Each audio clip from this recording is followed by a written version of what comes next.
ఈరోజు మనం రాష్ట్రం మొత్తం మీద అందరూ కూడా చూస్తూ ఉన్నారు. ఏదబ్బా అయినా అభ్యర్థులంతా అట్లా మార్చేస్తూ ఉన్నాడు, అట్లా మార్చేస్తూ ఉన్నాడు. చాలామంది శాసనసభ్యులు, పార్లమెంట్ సభ్యులు తెలుగుదేశం పార్టీ వైపు చూస్తూ ఉన్నారు అని అందరూ కూడా మాట్లాడుతూ ఉన్నారు. నేను మీ అందరికీ ఒకటే విజ్ఞప్తి చేస్తూ ఉన్నాను. మన నాయకుడు జగన్మోహన్ రెడ్డి గారు ఏ నిర్ణయం తీసుకున్నా అది మంచి నిర్ణయమే ఉంటుంది తప్ప తప్పుడు నిర్ణయం ఉండదు. దాని మీద మనం ఏ విధమైన ఆలోచనలు పెట్టుకోని అవసరం లేదు.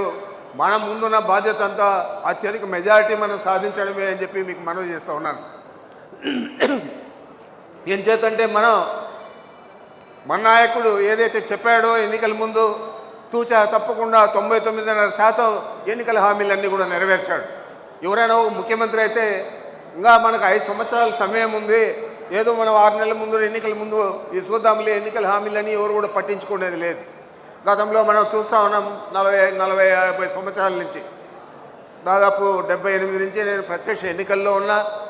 అంతకుముందు కూడా విద్యార్థి నాయకుడిగా మన యూనివర్సిటీ అధ్యక్షుడిగా ఉన్నా.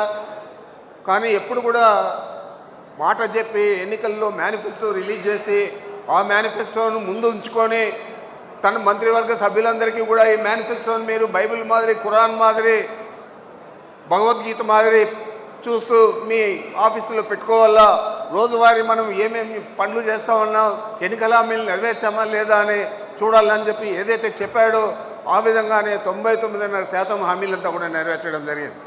ఈరోజు ప్రపంచంలో ఎక్కడ కూడా వైద్య సేవలు మన రాష్ట్రంలో మాదిరి ఏ రాష్ట్రంలో కానీ ఏ దేశంలో కానీ లేవనే దానికి గర్వంగా మనం చెప్పుకోవచ్చు. అదే విద్య, ఎప్పుడైనా ఓట్లు లేని విద్యార్థుల గురించి పట్టించుకున్న ముఖ్యమంత్రి ఎవరైనా ఉన్నారా గతంలో అని అడుగుతా ఉన్నాను. ఎవరు కూడా లేదు. ఈరోజు జగన్మోహన్ రెడ్డి గారే భావితరాలన్నీ కూడా బాగుంటేనే ఈ రాష్ట్రం ముందుకు పోతుంది, మన భారతదేశంలో ప్రథమ స్థానంలో నిలపల్లా అని చెప్పి ఆలోచన చేశాడు. కాబట్టి నాడు నేడు కింద వైద్య సేవలు కానీ విద్య కానీ ఇవన్నీ కూడా మంచి క్వాలిటీ విద్య, క్వాలిటీ వైద్యం అందిస్తూ ఉన్నారంటే మీరు అందరూ కూడా మా నాయకుడు అని మనం గర్వపడాలి. అభివృద్ధి జరగలేదంటూ ఉన్నారు. మరి నాడు నేడు కింద మన స్కూళ్ళన్నీ కూడా ఏ విధంగా మారాయి, మన హాస్పిటల్స్ అన్నీ ఏ విధంగా మారాయి. ఈరోజు కాలేజీలు, మెడికల్ కాలేజీలు లేని జిల్లాలు, కొత్తగా ఏర్పడిన జిల్లాలలో అన్నీ కూడా కలిపి దాదాపు 17 మెడికల్ కాలేజీలు ఆయన మంజూరు చేస్తే దాదాపు ఇప్పటికే మనం కొన్ని ప్రారంభించుకున్నాం. మిగతాటివి కూడా తొందరలో ప్రారంభమయ్యే పరిస్థితి ఉంది. ఎప్పుడైనా జగన్మోహన్ రెడ్డి గారు ఆలోచించినట్లు చంద్రబాబు నాయుడు గారు ఈ విధమైన ఆలోచన చేశాడని అడుగుతూ ఉన్నాను. అభివృద్ధి లేదు, అన్ని సంక్షేమ పథకాలకు ఇస్తూ ఉన్నాడు.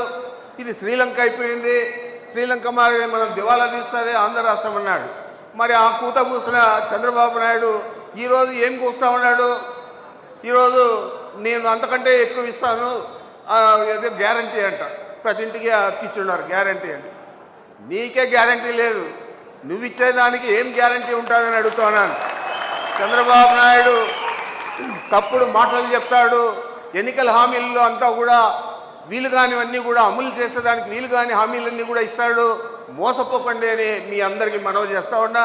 మీరు కూడా మన నియోజకవర్గంలో ప్రతి ఓటర్కు కూడా ఆ విషయాన్ని తెలియజేయాలని కూడా మీకు మనవి చేస్తూ ఉన్నాను. ఈరోజు అందరూ కూడా ఏకమైపోయారు. జనసేన, కమ్యూనిస్టులు జాడే లేదు మన రాష్ట్రంలో. మరి వారు కూడా మేము ఉండే నాయకులు 10 మంది 5 మంది వారు కూడా జతకట్టారు. అదేవిధంగా జగన్మోహన్ రెడ్డి గారి కుటుంబాన్ని కూడా చీల్చి చంద్రబాబు నాయుడు మరి కాంగ్రెస్ పార్టీ ముసుగులో షర్మిలమ్మను కూడా మన మీదకి ఉసుగులు పడడం జరిగింది. మీరు చూస్తూ ఉన్నారు. షర్మిలమ్మ గారి మీద మన అందరికీ కూడా గౌరవం ఉంది, అభిమానం ఉంది, ప్రేమ ఉండాలి. కానీ ఆమె మాట్లాడే తీరు, చంద్రబాబు మాట్లాడే తీరు గమనిస్తే రెండూ ఒకటిగానే ఉంటాయి. మరి చంద్రబాబు ఇచ్చిన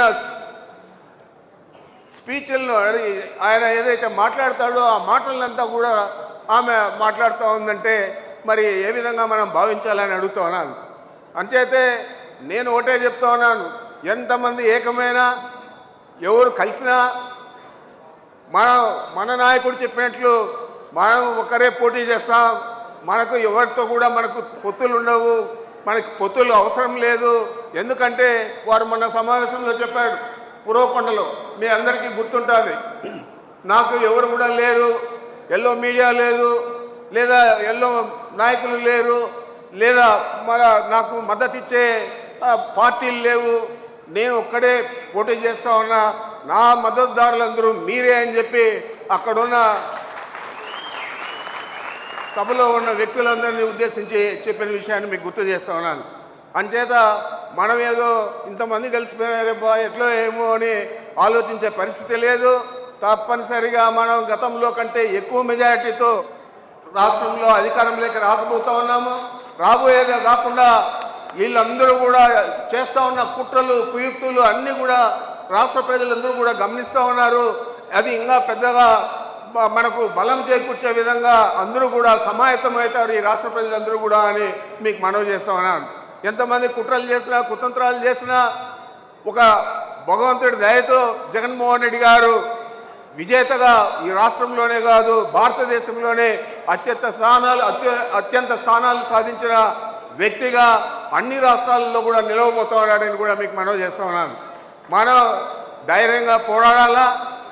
తెలుగుదేశం పార్టీ వారు చెప్పే తప్పుడు మాటలన్నీ కూడా వినకూడదు. 2014లో ఏం చేశాడు చంద్రబాబు నాయుడు మీరు గమనించాల.